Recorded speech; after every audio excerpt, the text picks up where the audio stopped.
Now, the Prime Minister went into these talks hosing down any expectations. We enter this discussion with goodwill. There are no preconditions on this discussion. I'm looking forward to having constructive dialogue.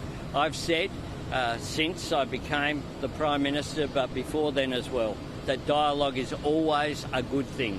We need to talk in order to develop mutual understanding. Joining me now is Australia's top foreign affairs writer, Greg Sheridan of the Australian newspaper. Greg, it's fascinating, isn't it, that both America and Australia get these meetings. Both, incidentally, weren't announced until almost the last minute, apparently on the Chinese insistence, I don't know. How important is this meeting? But more importantly, how is it that it came about? Well, Andrew, it's great to be with you, and good timing of them to have their meeting just for the start of your show, and a tribute to your influence, I think. But look, I always said all the way through our deep freeze, I said, actually, we're overestimating our own influence here. China puts countries in the doghouse. It does it for a certain period of time, and then it lets them out again. It gets tired of it because it decides that it's got other fish to fry, or it doesn't want to have too many enemies all at once. And it was always the case that China was just going to punish us for a certain period of time and then decided it'd finish the punishment. It's done the same with Japan, it's done the same with South Korea, done the same with numerous European countries. And it may not even be that it was anything to do with anything that we did, although obviously they took the opportunity of a new government in Canberra. But the other thing, always, the Australia-China relationship is a function of the US-China relationship. The Australian desk in the Chinese Foreign Ministry is not in the Asia section, it's in the Americas section. The Chinese, better than, the Greens or the Teals in Australia, they understand that Australia is an ally of the United States. And now the Chinese want various things from the United States. They want a few things from us at the moment. They'd like us to lift our opposition to China joining the Trans-Pacific Partnership. That's not going to happen. So I think the answer, why did they do it now, it lies much more in Beijing than it does in Canberra or even in Washington. I can't agree with you more there. I'm just wondering, in part, I think it is, Australia's been punished. Now there's a new Prime Minister. Let's see if he's got the message and, behaves himself. I think there's an element of that. But I'm also wondering, Greg, to pick up on another point you made in passing, China seems to have been making a lot of enemies, right, with this aggression. A lot of countries are scrambling to form alliances. Even India's now, in this Quad meeting, and Japan and all that. Japan and Australia, closer military ties. Everyone guarding themselves against China at the time when the Chinese economy is going down the toilet.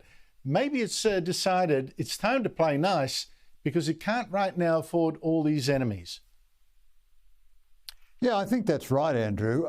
So two things I'd say about that. One is Beijing is certainly a rational capital. It's run by rational people. And it typically doesn't like to have too many enemies at once. So it beats up on someone and lets someone else off for a little while. And it's got a lot of enemies at the moment. So it's taking that into account. Secondly, the wolf warrior tone to its diplomacy over the last few years did nothing but damage to China's own national interest.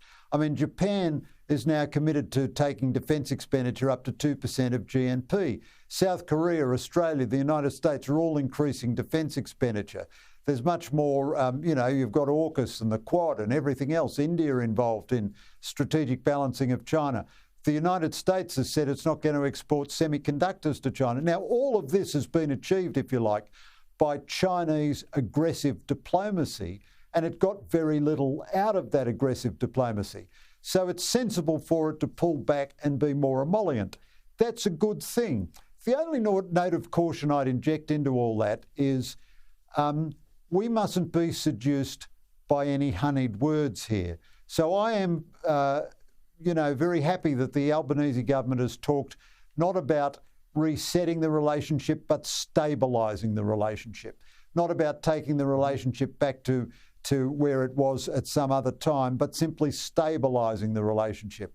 That's very sensible. But even if the Chinese are playing nice, all the underlying strategic disagreements still exist. They've still got the biggest peacetime military build-up in global history. They've still got 2 of our citizens arrested. They've still illegally occupy islands in the South China Sea. They still engage in massive daily cyber attacks and attempt to steal our intellectual property and so on and so on. And it'd take the whole hour of your program to list all the things that they do. None of that's going to change. So it's good to get a calmer tone, but democratic leaders can easily be taken, for a ride. I mean, I love Tony Abbott, as you know. I think the world of him. But when Xi Jinping was in Australia, Tony Abbott said Xi had committed to making China a democracy. So it was reasonable for Abbott to take Xi at his word. But, Xi was having a lend of us when he said that. No. But I think the experience of the last few years means we're all going to be a bit sceptical of Chinese kind words now.